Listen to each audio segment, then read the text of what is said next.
Financial with Christopher Calandra, Certified Financial Planner, is an innovative, comprehensive, informative, and cutting-edge podcast that discusses financial topics ranging from personal finance, economics, politics, and personal growth. Simply Financial will cover intriguing and thought-provoking questions so that the listener can simply increase their financial IQ. Welcome to the Simply Financial podcast. I'm your host, Christopher Calandra. This is episode number 4 of season 4. On today's episode, I have actually the first of a two-part series. The first part is with Debby, Cody, and then the second part, next episode, is going to be her husband, Cody. So, Debby, you're with me, right? Thanks for joining me today. Thanks for having me. So, we were together recently, and we talked about a number of different things, and I had this idea to do this interview and publish it in February of 2020, which is Black History Month. And so I thought maybe we could start with your kind of younger days growing up. What kind of home did you grow up in? Was your family, would you describe it as a wealthy family, poor, middle class? Can you give us a little bit of an idea? So I grew up in Washington, D.C., and I had 6 siblings, and we were a single-parent household. So by definition, we're middle class. We definitely weren't poor, and by no means were we wealthy, but we had what we needed and a little bit more. So you had 6 siblings. I grew up with 3 of us, so I was one of 3. That sounds a little crazy for a single-parent household. Was it crazy? It was crazy, but it was also fun. You learn to share, definitely learn to share, and not be so, territorial with what you have. Did you also learn to fight with 6 siblings? Yeah, you definitely learn to fight, to fight fair. In this family, you said that seems to be solidly middle class. What did you learn about money when you were young? So what I learned about money is that, in a nutshell, you need it. You got to have money to get the things that you want. And like I said, we were by no means wealthy, so we were told no. That we couldn't have some things, not because they didn't, my mother didn't want us to have them, but we just couldn't afford things. 7 kids in a single-parent household. My grandparents helped out a lot financially with us, but you still have to, you got to have money. That's basically it. I'm curious, Debby, how do you know that your grandparents helped out financially? Is that something that you knew at the time? As maybe a teenager, or is this something you learned about later on? No, there was a time that we actually lived in the house with my grandparents. Okay. So it was a multi-generational household, So, as you get older, you can kind of put 2 and 2 together. And I imagine that your mom was the head of the household. Is that right? That is correct. So other than your mom, who would you think influenced you the most about money if you think back on what you learned early on? Other than your mom, who would you identify as being influential in the money area? Early on, I would say my grandparents, and then as I became a young adult, it was my mother's brother and his wife. Okay, so that would be your uncle? My uncle, exactly. All right, very good. And so you had a career in the military, right, in the Army? I did, 22-year retired Army veteran. Thank you very much for your service. And what age were you when you joined the military? I joined the military right out of high school, so I joined at 17, but actually went in at 18. They have what they call delayed entry. So I went in at 18, and 22 years later, I retired. Very impressive. So your mother had to sign off on that program when you were a 17-year-old? No, because I did not go in until I was 18. Okay. I didn't require a parental signature.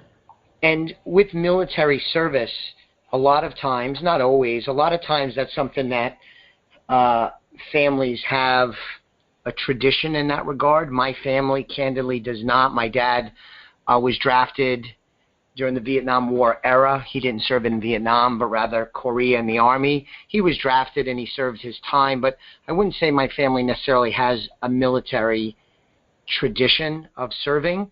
Do you come from that type of family? I do not come from that type of family. For me, joining the military was, for lack of a better term, it was out of necessity. So I graduated from high school, but I did not prepare myself for college, not academically, but just all the things that you need to do to go to college, take all the tests and all that. So my goal was to get a job right out of high school. Unfortunately, in order to get a job other than in the fast food industry, everyone was saying you needed experience, but nobody wanted to hire you to get that experience. Yeah. So for me, joining the military was so that I could get, air quote, experience, so that when I did apply for jobs, I could say, yes, I do have experience. So that's interesting. So it's fair to say when you joined, the idea of having a career in the military was not top of mind. It was more necessity to get some experience for what would conceivably come next. Is that a good way to describe it? That is correct. I went into, in the military, I was in the finance corps, and my aspirations as a civilian were to be an accountant, with an actuary degree. So it was to go in, get the experience, get the money for college, the GI Bill, and then come out 4 years later and start my civilian goals in life. Okay. So this isn't really what I had planned on asking you about. I'm just very curious. And as the host of the show, I could kind of do what I want. You know what I mean, Debbie? So when did you decide that it was going to be a career? Was it after the 4 years, or was it just something that kind of unfolded, every so many years, saying, okay, I'm going to re-up for my next stint? When did you ultimately decide that you'd make a career of it and do your 20 years making you eligible for pension, full pension? So it kind of unfolded. When I first went in, I signed up for 4 years. That was all I had intended to do. Yes. But at the end of the 4 years, I was stationed in Europe. And at that time, it was, we didn't have all the computers and everything that we have now. So it was hard to find a job if you're in Europe. So I signed up for another tour. Okay. And one thing led to another, and the next thing you know, I was at the 10-year point. When you're at 10 years, you only have to do 20 to retire. So anybody that does 10 years and doesn't retire, I don't know. So at that point, I just went ahead and decided that I'm going to retire. I'm going to just stay in and retire. I had still met the goal of getting my college degree. I got it before I got out of the military, using the GI Bill while I was in, and then going further while I was out, still using the GI Bill. So I met my goals that I intended to, and then threw in an extra one that, hindsight, they say it's 20/20 vision. It ended up being a really, really good thing that I did the 22 years, because it enabled us to be where we are today financially. Very good.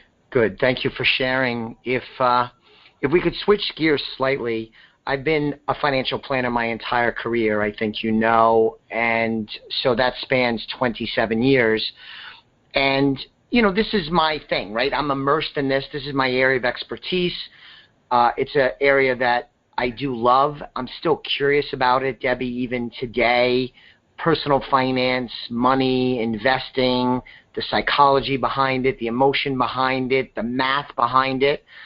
And it seems to me that the African American community, which I am not a part of, is underserved in terms of education and personal finance.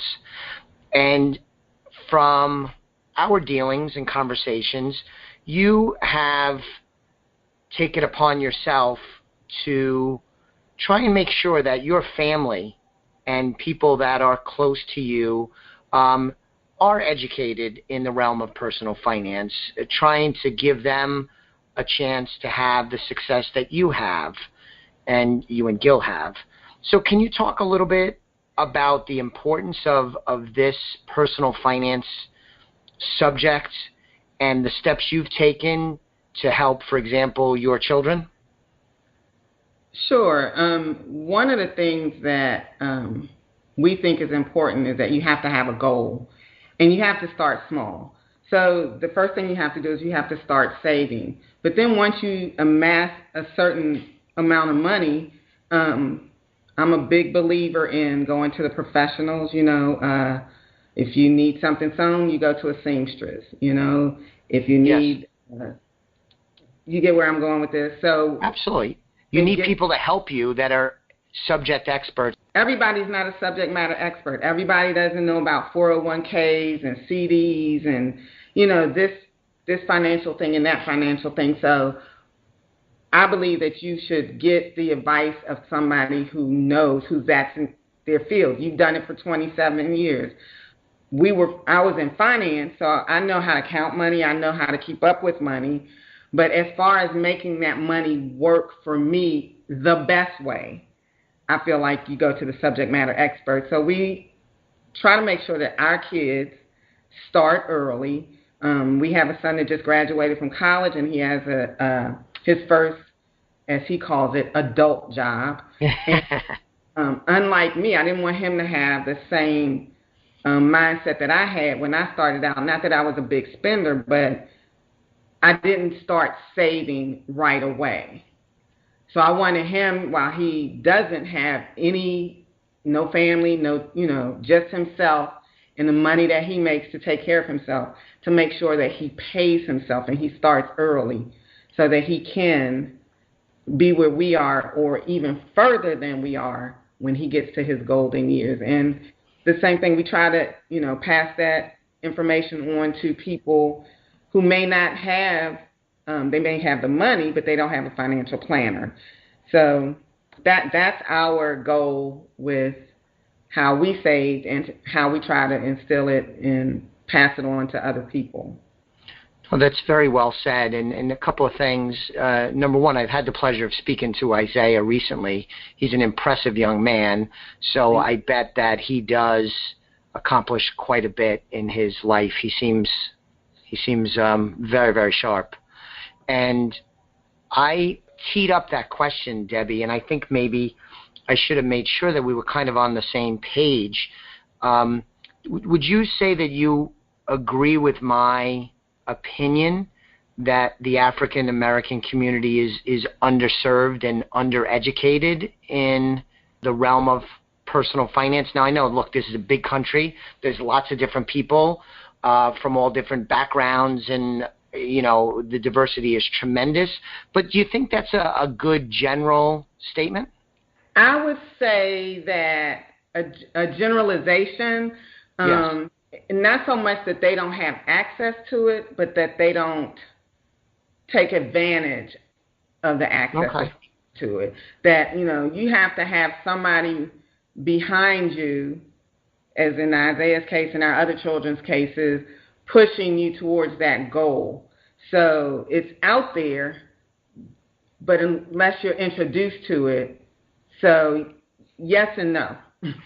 So is it fair to say that you would appreciate it if more members of the community took advantage of resources that were out there and made better use of resources and made better decisions to increase their wealth and win with money more consistently? Is that a good way to phrase it? Yeah, there are plenty of programs out there that teach you how to be academically successful.